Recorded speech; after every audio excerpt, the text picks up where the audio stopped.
Assalamualaikum warahmatullahi wabarakatuh. Kami dari kelompok 14 membawakan materi tentang strategi menghadapi perdagangan bebas dan dominasi asing. Pengertian: menurut David, perdagangan bebas merupakan sistem perdagangan luar negeri di mana setiap negara melakukan perdagangan tanpa ada halangan dari negara. Menurut Adam Smith, pasar bebas merupakan suatu wadah untuk menampung yang sudah dihasilkan oleh setiap individu yang berpangkal pada paham kebebasan yang diberikan kepada pelaku-pelaku ekonomi untuk menjalankan kegiatan ekonomi sesuai dengan keinginan mereka tanpa campur tangan pemerintah. Selanjutnya, ciri-ciri. Yang pertama, kepemilikan alat dan sumber produksi bebas dimiliki oleh semua pihak. Yang kedua, terdapat pembagian kelas dalam perekonomian masyarakat. Ketiga, adanya persaingan untuk mendapatkan keuntungan sebesar-besarnya atau optimal profit. Yang keempat, campur tangan dari pemerintah terbatas atau less good government. Dampak positif. Yang pertama, memperluas lapangan pekerjaan dan memperbesar peluang bagi masyarakat. Yang kedua, untuk menambah modal atau pendapatan dalam kebutuhan ekonomi. Yang ketiga, pengusaha atau perusahaan dalam negeri Indonesia akan mendapatkan dorongan secara tidak langsung untuk meningkatkan produknya agar dapat bersaing dengan produk-produk luar negeri. Yang keempat, hadirnya produk luar negeri di Indonesia akan memberikan inspirasi bagi produsen untuk menciptakan inovasi dalam produk-produknya. Yang kelima, membuka kesempatan kerja antara negara yang luas dalam bidang ekonomi. Dampak negatif. Yang pertama, munculnya kelangkaan dalam pasar bebas. Yang kedua, terjadinya persaingan tidak sehat karena pengaruh perdagangan bebas. Yang ketiga, barang produksi dapat terganggu akibat masuknya barang-barang impor yang dijual di pasar bebas. Yang keempat, jika tidak mampu bersaing, maka pertumbuhan ekonomi negara akan mengalami kemunduran dan menyebabkan angka pengangguran meningkat. Yang kelima, munculnya ketergantungan dengan negara maju. Strategi di bidang sumber daya manusia. Yang pertama, menanamkan nasionalisme dengan mengutamakan penggunaan produk dalam negeri. Yang kedua, melakukan pelatihan atau training.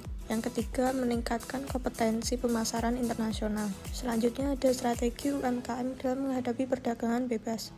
UMKM merupakan usaha produktif yang dilakukan oleh seseorang atau badan usaha yang dikategorikan sebagai usaha mikro. Dengan adanya perdagangan bebas, tentu saja harus dijadikan pangsa pasar dan kesempatan usaha yang bagus oleh pelaku UMKM itu.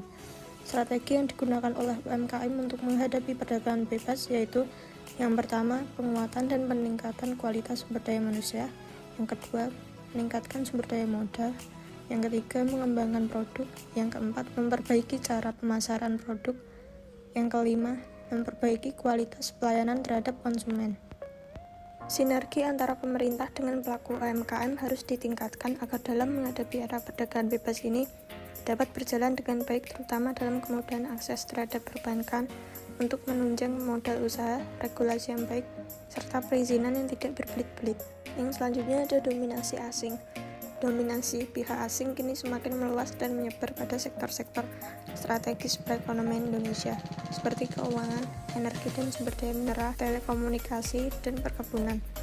Perusahaan asing di Indonesia tidak saja menguasai pertambangan dan perdagangan, tetapi telah meluas dari dulu seperti sarana produksi pertanian yang meliputi benih dan obat-obatan, hingga industri pengolahan, pengepakan, perdagangan, perkebunan, pertambangan, hingga retail.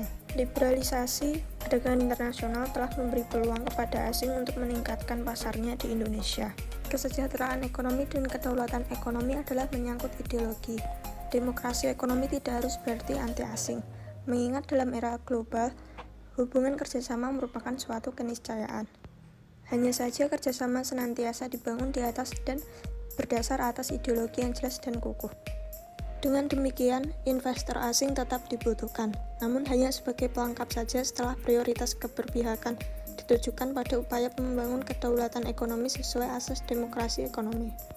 Dalam upaya mengurangi dominasi kepemilikan asing dalam perekonomian Indonesia, digunakan SWOT analisis, yakni menentukan yang pertama kekuatan atau strength, yang kedua kelemahan atau weakness, yang ketiga peluang, Yang keempat, ancaman. Selanjutnya, analisis SWOT. Strength. Yang pertama, memiliki modal besar. Yang kedua, penggunaan teknologi dan manajemen besar. Yang ketiga, memiliki keahlian dan manajemen yang handal. Yang keempat, menguasai saham mayoritas. Weakness. Yang pertama, kurang memiliki kepedulian terhadap masyarakat sekitar perusahaan. Yang kedua, tidak sensitif terhadap tata budaya masyarakat lokal. Yang ketiga, mayoritas laba dibawa kembali ke negara asal. Opportunity. Yang pertama, Peraturan Perundang-undangan Nomor 24 Tahun 2012 tentang perubahan atas Peraturan Perundang-undangan Nomor 23 Tahun 2010 tentang PKU-PMB.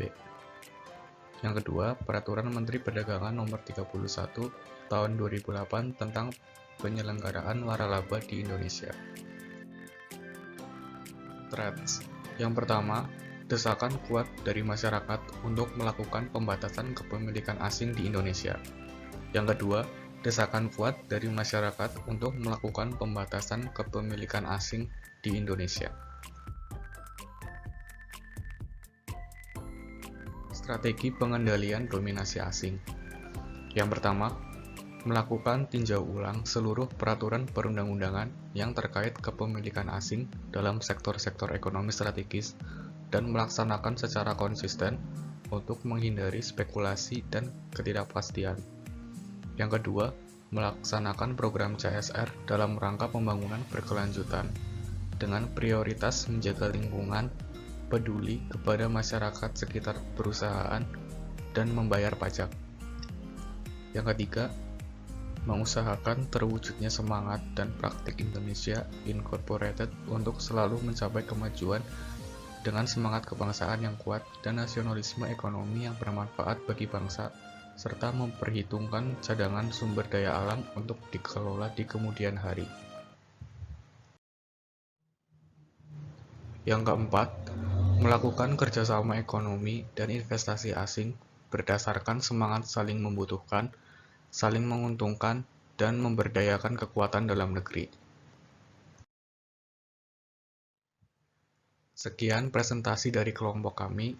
Terima kasih.